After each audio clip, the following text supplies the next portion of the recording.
So far, the year 2020 has been very much like living through a Hollywood movie that came out in 1976.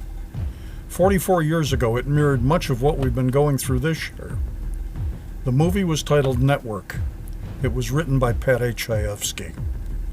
Here is the famous scene where newscaster Howard Beale has a meltdown and tells his audience the truth.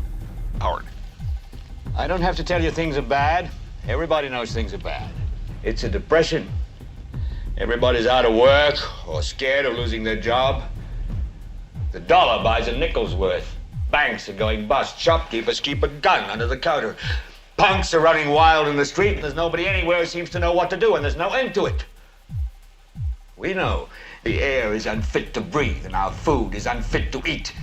We sit watching our TVs while some local newscaster tells us that today we had 15 homicides and 63 violent crimes, as if that's the way it's supposed to be. We know things are bad, worse than bad.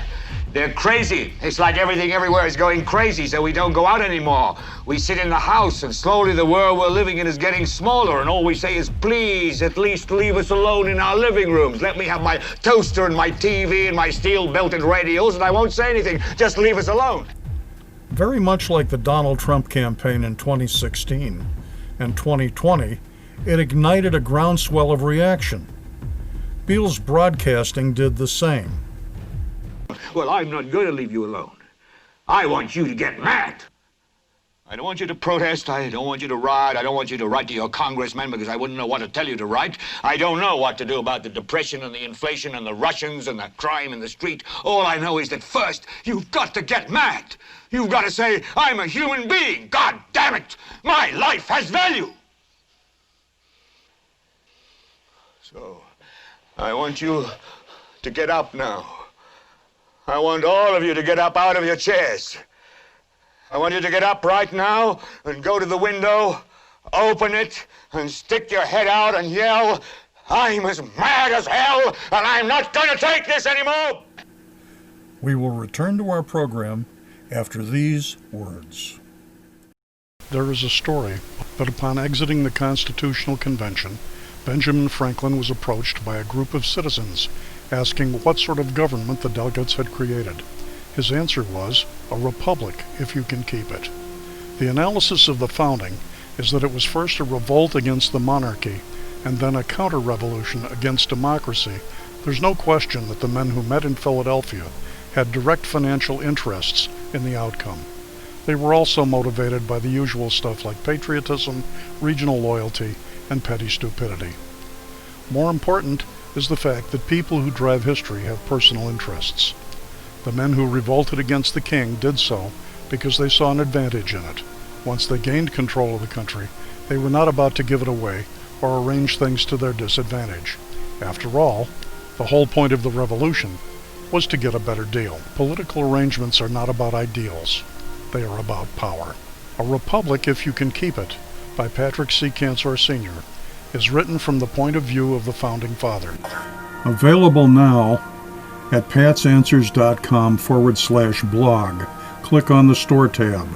$16.99 plus $5 shipping and handling.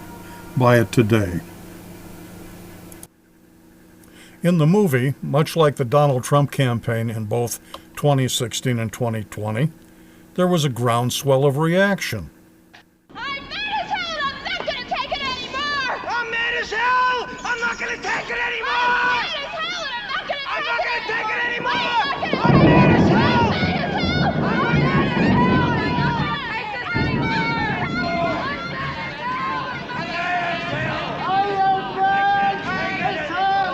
I'm I'm mad as hell! mad as hell! I'm mad as hell! I'm not going to take this anymore! Of course, just screaming out a window doesn't do much to solve any problems. If people are really mad and not going to take it anymore, there needs to be a more concrete action taken to change things. What that specific action is, I don't know for sure, but I'm certainly tired of all the talk. We are witnessing the true power of lawlessness and corruption in every organ of government, just like a conversation with a a lib friend that didn't care about Biden molesting people in public. You have officials that embrace evil and are willing to abuse their power to make sure that evil has a green light for its agenda, no matter if it's legal for them to do it or not. As it turns out, authority and the title of office means much more than the letter of the law, particularly when you know that the enforcement wing of the government will wink and look the other way. If indeed we are tired of being lied to, if indeed we are tired of being placed under virtual house arrest, if indeed it is time to take positive action instead of parroting just hollow words, I have a 2-word suggestion that comes directly from the Declaration of Independence. Withdraw consent. The Declaration's operating phrase is, quote, that to secure these rights, governments are instituted among men, deriving their just powers from the consent of the governed, close quote. What we have seen over the past 4 years is the purposeful undermining of the just powers of government, culminating in the outright attempt at fraudulent theft of the presidential election. It is past time to shout, "I'm mad as hell and I'm not going to take it anymore." It is time to do whatever is necessary to withdraw the support of tyrannical and unlawful action by political office holders. It is time to starve the beast in whatever way you can. It is time to stop supporting the slow, under-the-radar genocide of the American way of life. It is time to withdraw consent. How, you ask? In every way possibly that you can. There are lots of things we can do. Look for them.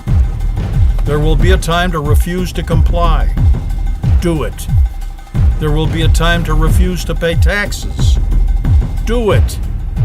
There will be a time that they will try to take your guns. Use them, don't bury them. You will die burying them. You may die using them, but it's better to live on your feet than die on your knees. Here's the message, folks. They've already told us they're going to kill us anyway. Die on your feet in your boots, not like a whimpering little puppy.